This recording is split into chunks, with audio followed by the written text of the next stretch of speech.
Welcome everyone to DerekJ Speaks, and today we are covering WWE Elimination Chamber 2022 live from Jeddah, Saudi Arabia in the Jeddah Superdome.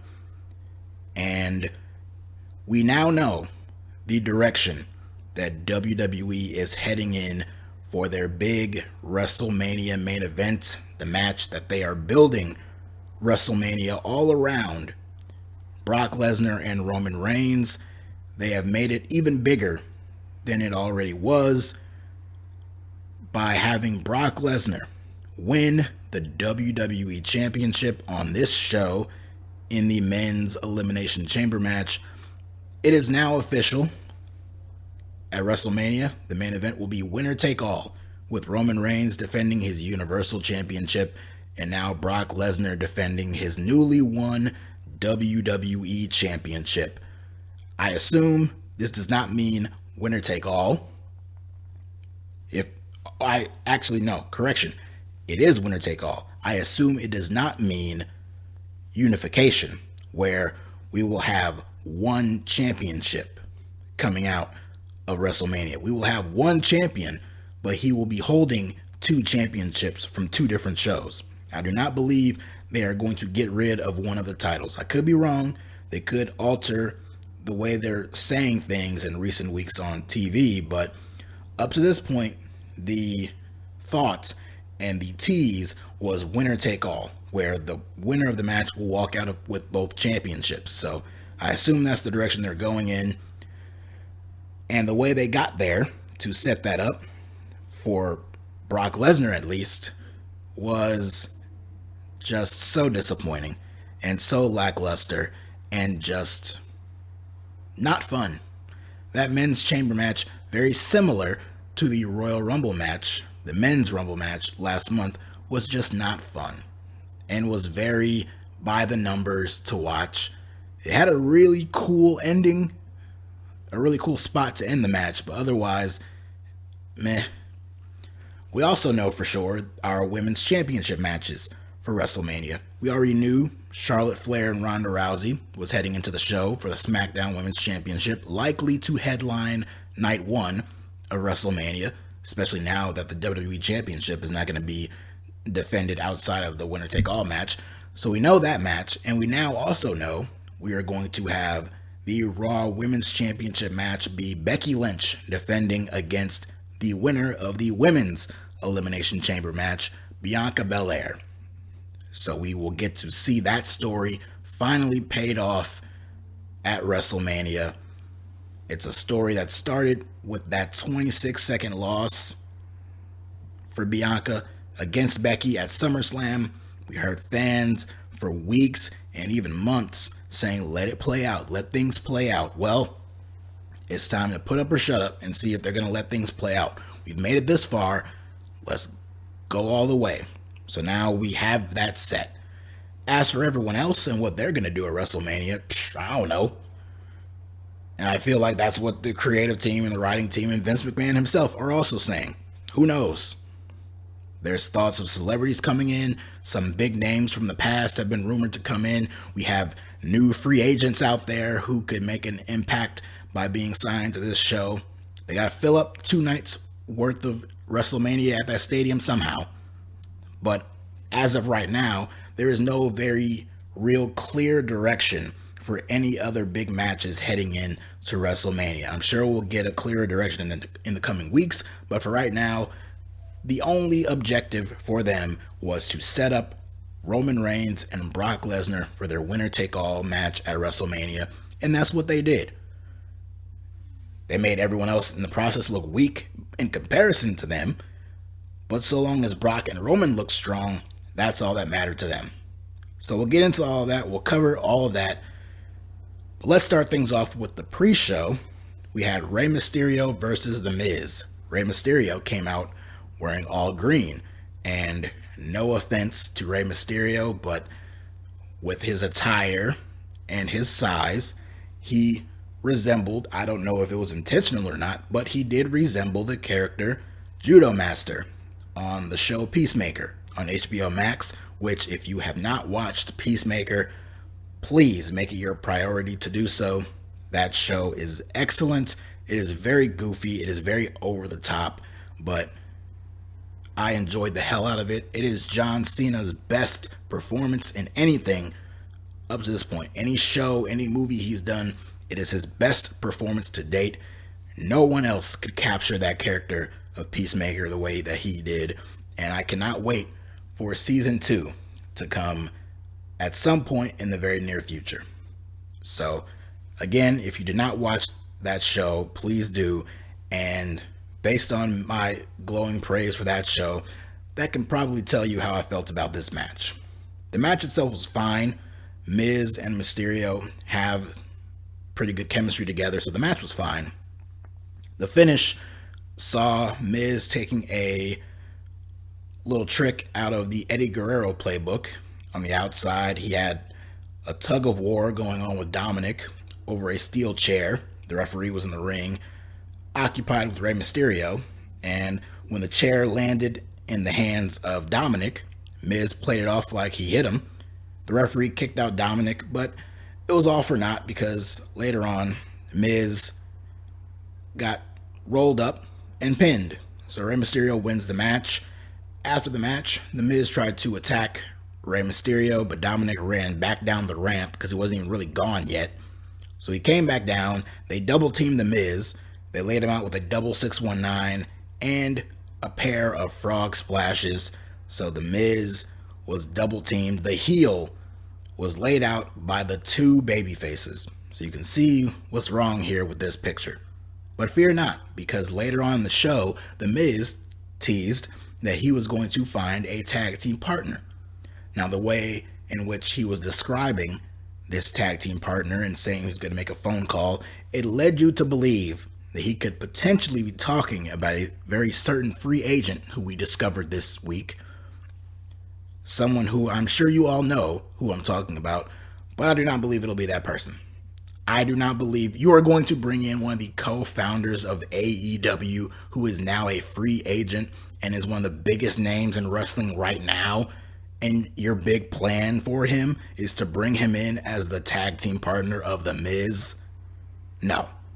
What's more likely, and I saw this floating around on Twitter a little bit, what's probably more likely is that it'll be someone like Logan Paul, who has been rumored to be appearing at WrestleMania this year. He appeared at WrestleMania last year, and he appeared on TV over the summer. So I assume that is who they are referencing, and I imagine that is who The Miz will recruit as his tag team partner. And at WrestleMania, we will get The Miz in a celebrity tag team match 2 years in a row, and he and Logan Paul will take on the Mysterios. So that's that. The actual show kicked off with the Universal Championship, Roman Reigns defending against Goldberg, a match 2 years in the making. A match that they wanted to do at WrestleMania 2 years ago, but because of the pandemic and the no audience WrestleMania in the Performance Center and Roman Reigns backing out, we did not get it. But over the course of these last few years, you just knew they were going to pull that trigger at some point, and I'm fine with the fact that they did it on this show. It made sense because it made you think, would they actually take the championship away from Roman Reigns? They have a history of putting that Universal Championship on Goldberg in the month of February, right before WrestleMania, and in February at Saudi Arabia. We saw that a few years ago against The Fiend. So they had you thinking for a second, but they did the right thing. This match was short, it was simple, and it was decisive in terms of the outcome. The fans on this show were great. The fans were really hot for this entire show, and they were really hot for this opening match. They gave it a very big fight feel, which it should have. It's Goldberg and Roman Reigns. Even though I personally don't really care for this match, it should feel like a big-time main event, and the fans treated it as such. But the match, like I said, was very short. Goldberg, of course, had his hope spots. He hit a couple of spears on Roman, took him down. Eventually, he went to attempt the jackhammer, but Roman countered that into the guillotine. And as Goldberg was trying to scratch and claw his way out of it, he could not escape, and he ended up passing out, and Roman Reigns retained the Universal Championship. I didn't clock this one. It could not have been longer than 3 minutes. It had to be less than 3 minutes. I cannot envision this match being that much longer than that. So Goldberg loses, as he should have, and Roman Reigns' long reign as the Universal Champion will continue heading into WrestleMania. No swerves for the sake of swerving, nothing like that. The plan, the directive was to make Roman Reigns look strong and Brock Lesnar look strong. Plan 1, or the first part of the plan, was successful here. Roman looked strong, he looked dominant, he Goldberg like he said he was going to, and he beat him very decisively, and it's still the Universal Champion. Very good. The match itself was not, it was only a few minutes, it was nothing, but it went down the exact way that it should have. So kudos to them for doing the right thing here. Up next was the Women's Elimination Chamber match, where the winner of this would go on to challenge Becky Lynch for the Raw Women's Championship at WrestleMania. We had Bianca Belair, Doudrop, Nikki ASH, Rhea Ripley, Liv Morgan, and the returning Alexa Bliss. She has been in these therapy skits on TV in recent weeks, but now here she has returned, and she was in this match. The match overall was okay. It was actually pretty good in certain points. We started things off with Liv and Nikki. Liv was rocking some Britney Spears cosplay, so she looked really good. Rhea Ripley looked completely badass. She had the all black, the black leather long sleeve. She had the jacket. She looked really cool in this match. So I was really digging her attire here. So as I mentioned, Liv and Nikki started things out. Doudrop was the first one out of the pod, so she entered the match. She started to dominate. Rhea Ripley was out next, and she went right after Nikki ASH. Nikki tried to climb the chamber wall, but Rhea yanked her off, and she fell down onto Liv and Doudrop. Got her back in the ring, hit her with the riptide, and Nikki is the first woman eliminated from this match. Alexa Bliss came out of her pod. She was in her pod on a swing. So she had a swing installed in her pod. So she came into the match. Huge ovation from the crowd.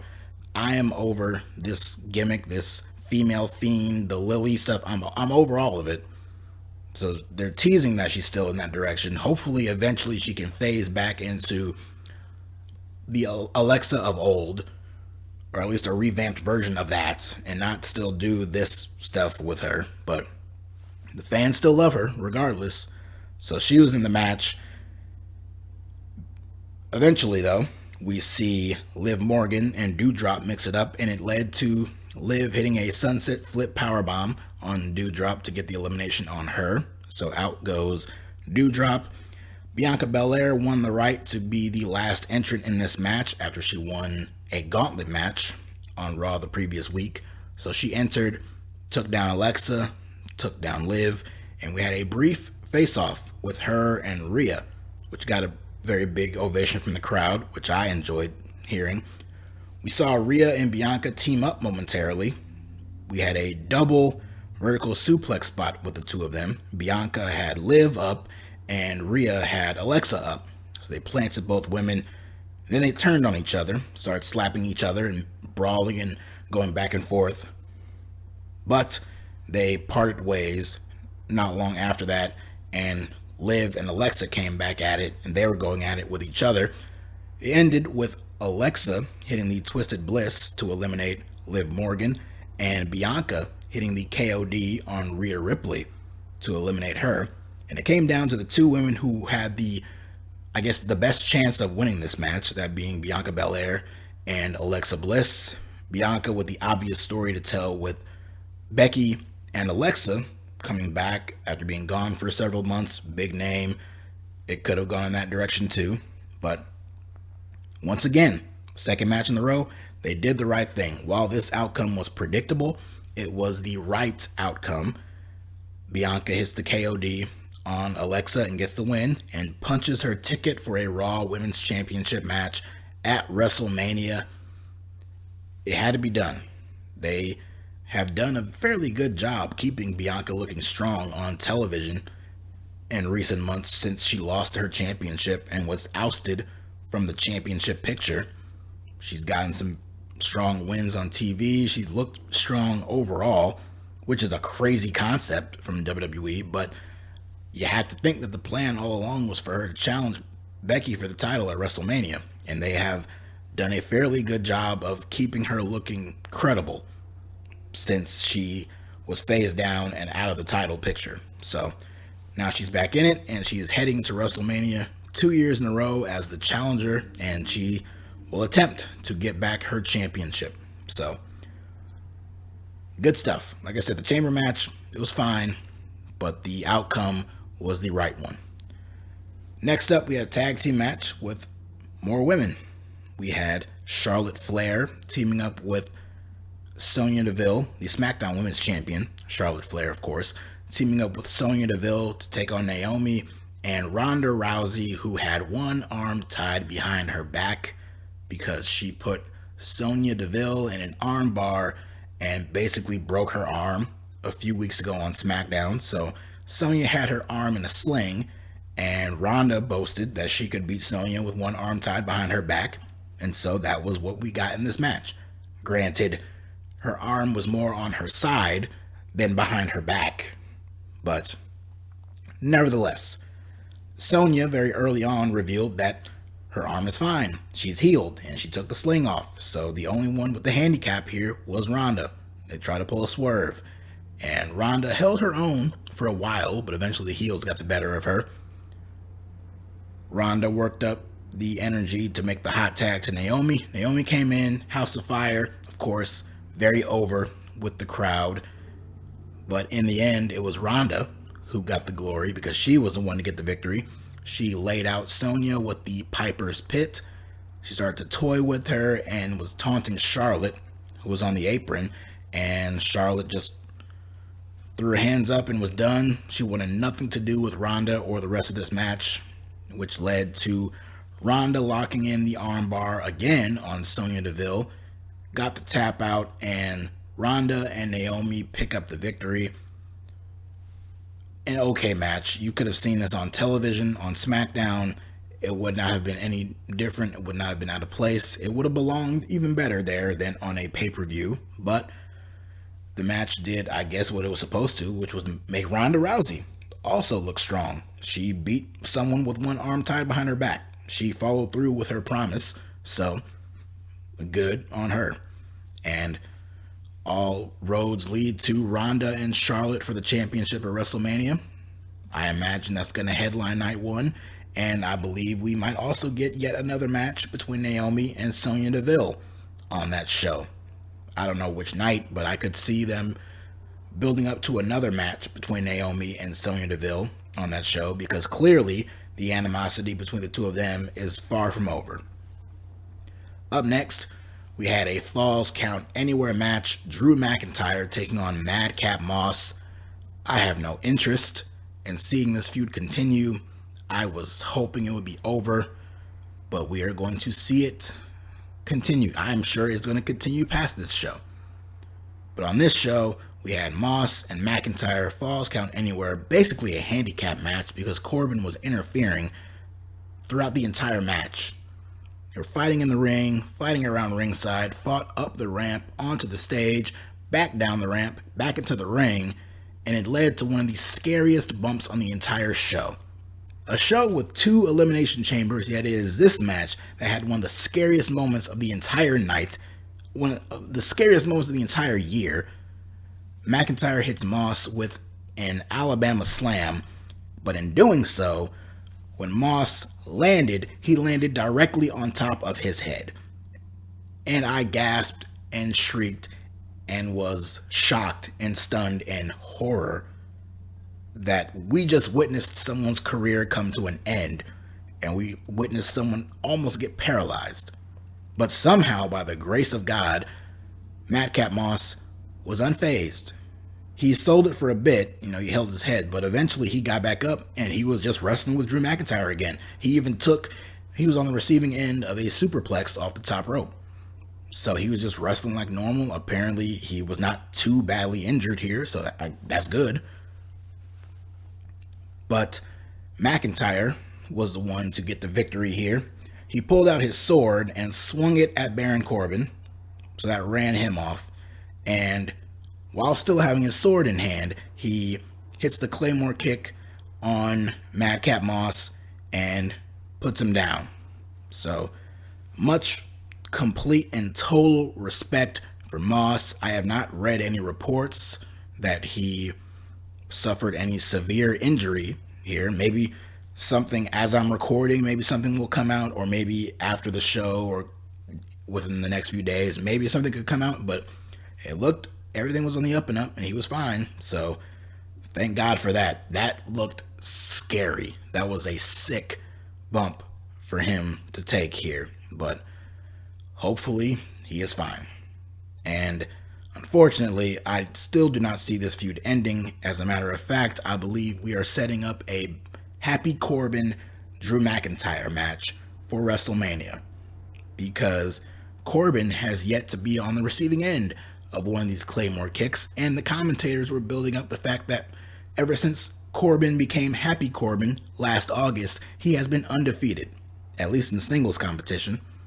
So I imagine that's all to set up Corbin and McIntyre for WrestleMania. Poor McIntyre. I'm sure they view this as being on the same level of McIntyre winning the WWE Championship 2 years ago and challenging for the WWE Championship last year, but it is not. It is several steps down. But hopefully that will be the end of this and they can move McIntyre onto something else. Or have Cody Rhodes come in and face Drew McIntyre. I don't know. I think the clear direction here is McIntyre and Corbin for WrestleMania. So may God have mercy on us. I mentioned the Miz interview backstage. Again, I sure as hell hope it is not Cody Rhodes. That is a complete waste. Hopefully it is Logan Paul. I never thought I would say that, where I'm hoping that it is Logan Paul to appear on my television screen. But that makes much more sense than using Cody Rhodes in that spot.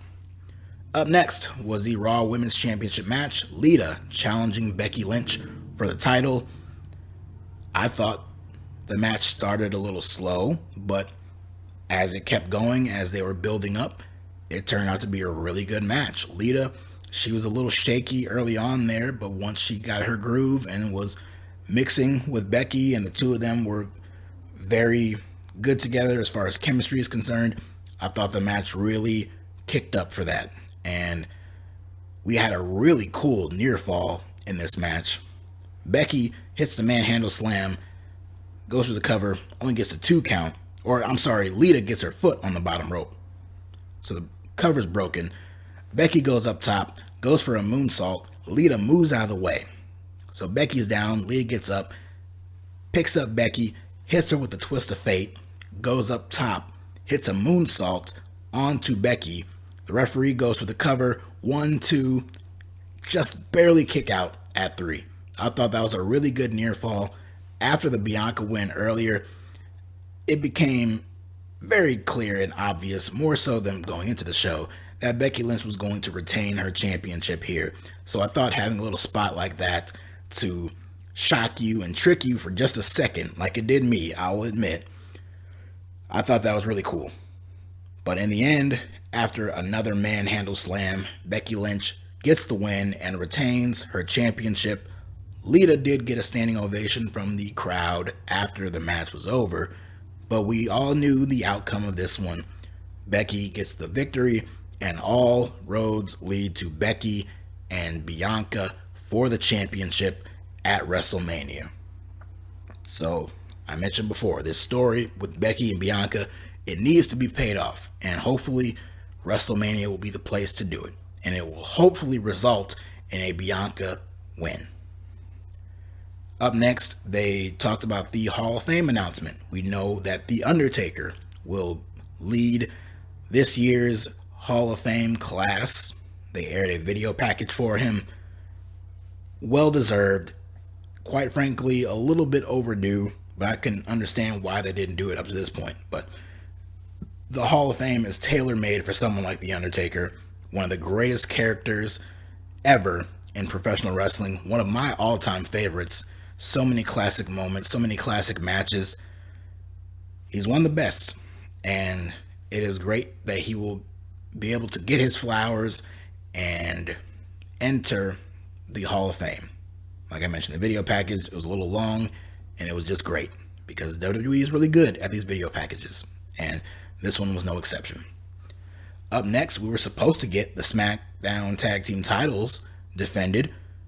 The Usos defending against the Viking Raiders, but as the Viking Raiders were making their entrance, the Usos jumped them.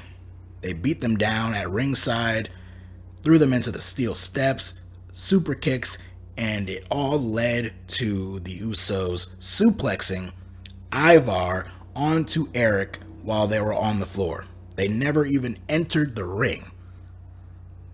A bunch of referees and officials came down to check on the Viking Raiders, and they determined that they would be unable to compete in this match. Therefore, the match would be thrown out and canceled. So, we did not get the SmackDown Tag Team Championship match on this show. I don't know too many people who would be upset about that. I don't know if this was the plan all along, or if they cut the match due to time restrictions, or whatever the reason. We did not get the match here. They pulled a bait and switch. I don't really care about the SmackDown Tag Team titles all that much, so I can't really be all that upset that we didn't get this match. And I expect we'll probably get this match at WrestleMania, because quite frankly, who else is there for the Usos to face at WrestleMania? Other than the New Day again. So we could either be setting up for this tag team match to happen at WrestleMania, or we could see a multi-team match with the Usos, the Viking Raiders, maybe the New Day, maybe Los Lotharios, maybe some other teams in there. But there's a reason we didn't get the match here, and I assume that's because we're going to get the Usos and the Raiders in some form of match at WrestleMania. So with that out of the way, we now have the main event for the WWE Championship, the Men's Elimination Chamber match. WWE Champion Bobby Lashley defending against AJ Styles, Seth Rollins, Riddle, Austin Theory, and Brock Lesnar, the Men's Royal Rumble winner. So this match, okay. So this match, we started things off with Seth Rollins and Austin Theory, and Bobby Lashley, as well as the other people, were in their pods. Bobby Lashley was so fixated and focused on Brock Lesnar in the other pod, I think they were even saying that he was looking and glaring at Brock the entire time. So he was not aware and had no idea what was about to hit him, literally. We see Seth lift Austin Theory in position for a powerbomb, and he powerbombed Austin Theory into the side of Bobby Lashley's chamber pod, and he even crashed through the plexiglass, which ultimately knocked out Bobby Lashley. They were playing it up that he got hit in the head, and he hit the back of his head on the support beam inside the pod, and so Bobby Lashley was down. And they had referees and officials that came in, they entered the chamber, and they escorted Bobby Lashley out.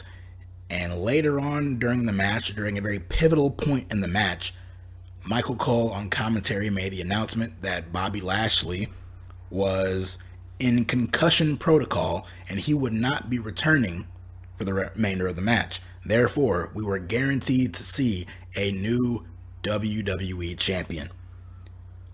So, Riddle comes out, AJ Styles comes out, all this happening while Lashley's being checked on and being taken out.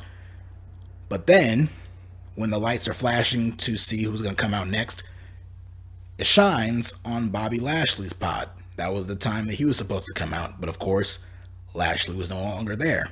So, that meant Brock Lesnar, who was still in the pod, was going to have to wait a few more minutes before he could be released into the match. But of course, Brock, he ain't gonna wait that much longer. So he literally busts his way out of his pod, enters the match, and let the slaughter begin.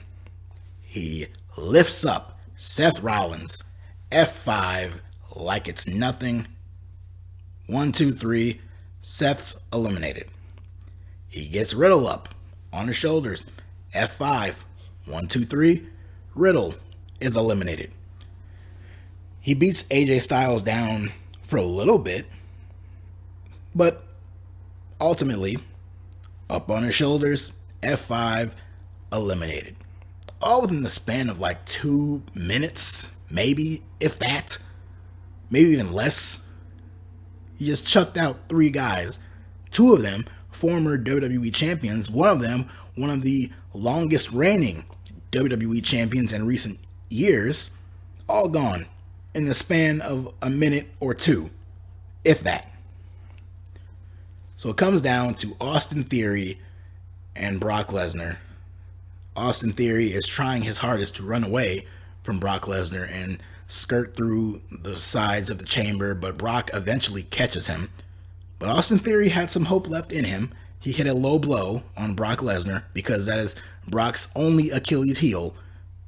I don't know why more people don't just low blow him and kick him in the balls every single match, because clearly he is just refuses to ever purchase a cup. And so that was the only way to continue to get any offense on him. So he gets Lesnar with the low blow. He hits a DDT on him, goes for the cover, but Brock kicks out at 1. And when Brock gets up, he looks pissed. So he goes after Austin Theory again. This time, Austin Theory climbs the chamber wall and even tries to escape out of it. But Brock Lesnar, the quick son of a bitch that he is, he climbs up right after him. They find themselves on top of one of the pods, and Lesnar is smashing Theory's face into the glass, into the side, and then he gets Theory up on his shoulders, and he chucks Austin Theory with an F5 off the top of the pod down onto the chamber floor. It looked very cool. Visually, it looked great. And so he gets him back in the ring. 1, 2, 3, and Brock is a 10-time WWE champion, and just like that, he makes his match with Universal Champion Roman Reigns at WrestleMania a winner-take-all match. And that's the show. That main event sucked. That was an awful main event. It had cool stuff. Like I said, that F5 off the top of the pod was really cool. Up to that point, there was nothing of note that happened. And then just having Brock Lesnar swoop in and just throw guys around, hit his move, and beat them, I'm sorry, that's not really all that entertaining to me. The fans there were popping huge for it, Suplex City chants, all that stuff. Good for them. I'm glad they enjoyed that. I did not like how they handled this match. I did not like how they handled guys like Seth Rollins and AJ Styles in this match, who will be fine. They are popular enough. They are over enough. They will be fine coming out of this match. They will be okay. Riddle will be fine. Austin Theory will be fine. They'll be fine. But still, having Brock just with such ease dispose of all these guys one after another, particularly Seth Rollins and AJ Styles, 2 top guys on Raw and in the company who we theoretically are supposed to take seriously. More often than not, we're supposed to take them seriously as legit threats and contenders, at least as far as championships and main events are concerned. And to see Brock Lesnar just easily, swiftly hit the F5 and beat them 1, 2, 3 just like that, and then they're gone. The ring announcer couldn't keep up with how quick the eliminations were going and trying to announce who was eliminated when. So I just did not like that. But it has nothing to do with the fact that Brock Lesnar won. I'm sure there are people who are upset about that. I'm not one of them. I figured Brock Lesnar was going to win. I predicted Brock Lesnar was going to win. And honestly, I was hoping Brock Lesnar was going to win. You know why?